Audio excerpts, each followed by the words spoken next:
is Nelson Mandela. Nelson Mandela, one of the most iconic figures of the 20th century, is celebrated for his leadership in the struggle against apartheid in South Africa. He was born on July 18, 1918, in the small village of Mbizo, in the Transkei region of South Africa. Mandela's life journey from being a rural boy to a revolutionary activist, political prisoner, and eventually the first black president of South Africa embodies the struggle for justice, equality, and freedom. His legacy continues to inspire human rights advocates and leaders worldwide. Early life and education. Mandela was born into the Thembu royal family, a part of the Xhosa-speaking people. His father, Gadla Henry Mfakaniswa, was a local chief and counselor to the monarch. Despite his royal lineage, Mandela was raised in a modest environment. After his father's death when Mandela was only 9, he was taken under the guardianship of Chief John Jintaba Dalindibo, the acting regent of the Thembu people. Mandela's education began at local Methodist schools, reflecting the strong Christian influences in his upbringing. He was given the English name Nelson by a teacher during his schooling, a common practice under British colonial rule. Mandela later enrolled at the prestigious Fort Hare University, where he began to cultivate his political awareness. However, due to his participation in a student protest, he was expelled before completing his degree. In 1941, Mandela moved to Johannesburg, where he completed his law degree through the University of South Africa while working in various jobs. This period in Johannesburg proved critical, exposing him to the harsh realities of apartheid and shaping his political consciousness. Political activism and the ANC. Mandela's political career began in earnest when he joined the African National Congress, ANC, in 1943. The ANC, founded in 1912, aimed to secure rights and equality for black South Africans through peaceful means. However, under apartheid, an institutionalized system of racial segregation that began in 1948, the situation became increasingly intolerable. Mandela, along with other young activists like Oliver Tambo and Walter Sisulu, formed the ANC Youth League in 1944. They believed the ANC's traditional, non-confrontational methods were ineffective and called for more radical action. In 1952, Mandela became a prominent leader in the Defiance Campaign, which involved peaceful civil disobedience against apartheid laws. This activism earned him attention from the authorities, leading to his first arrests and restrictions under government-imposed bans. Mandela also co-founded South Africa's first black law firm with Tambo, offering legal services to those affected by apartheid legislation. His work as a lawyer allowed him to see firsthand the devastating effects of apartheid on black South Africans. The turn to armed resistance. In 1960, the Sharpeville massacre, in which police killed 69 unarmed black protesters, marked a turning point in Mandela's political strategy. The massacre highlighted the brutality of the apartheid regime and the futility of peaceful resistance in the face of such violence. Following the government's banning of the ANC, Mandela and other leaders concluded that armed resistance was the only remaining option. In 1961, Mandela co-founded Umkhonto we Sizwe, Spear of the Nation, the armed wing of the ANC. Although Mandela advocated for the sabotage of infrastructure rather than direct attacks on civilians, this marked a shift in his political stance toward militancy.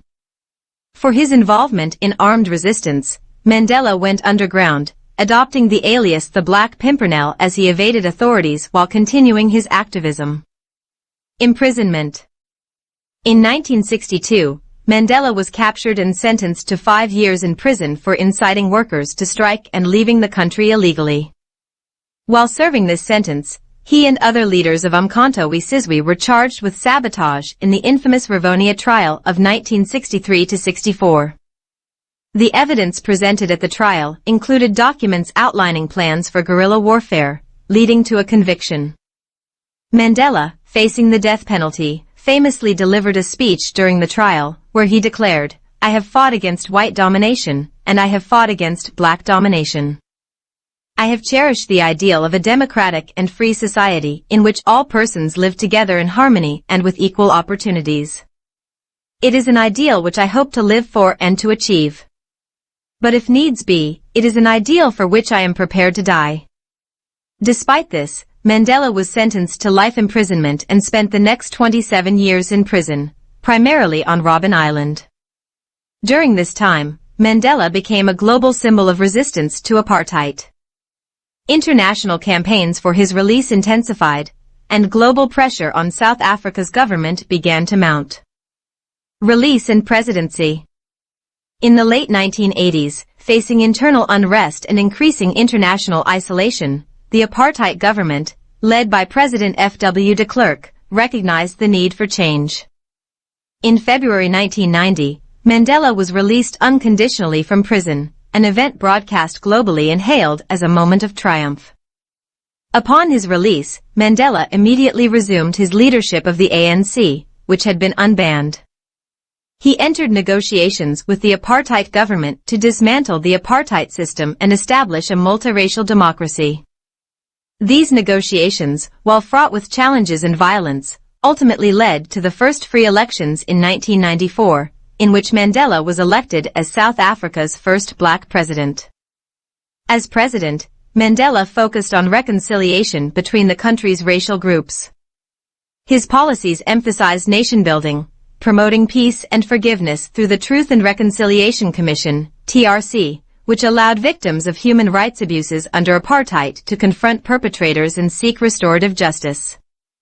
While Mandela's tenure was marked by significant social and economic challenges, his commitment to a peaceful transition remains one of his most enduring achievements. Later years and legacy. Mandela stepped down after one term as president in 1999, reinforcing his belief in democratic principles by relinquishing power voluntarily.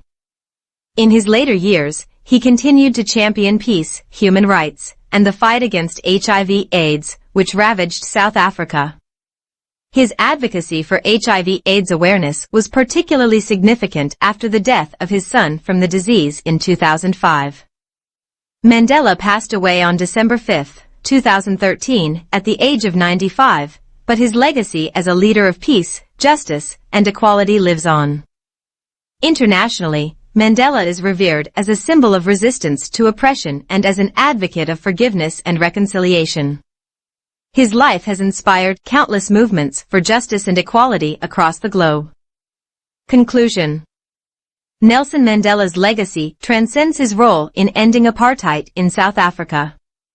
He stands as a global symbol of resistance against injustice, a proponent of forgiveness in the face of great suffering, and a leader who remained steadfast in his vision of a free and equal society. Through his actions, Mandela left behind a legacy of leadership defined by compassion, resilience, and a lifelong dedication to the pursuit of justice. His biography is not just a record of personal achievements but also a history of South Africa's struggle against the deeply entrenched system of racial oppression, offering lessons for future generations on the importance of unity and reconciliation. Please subscribe to our channel and share your thoughts in the comments section below. We value your feedback and would love to hear your insights. Don't forget to like the video, as your support inspires us to produce more high-quality content. Our videos are thoughtfully designed to help you improve your English skills through engaging and educational content.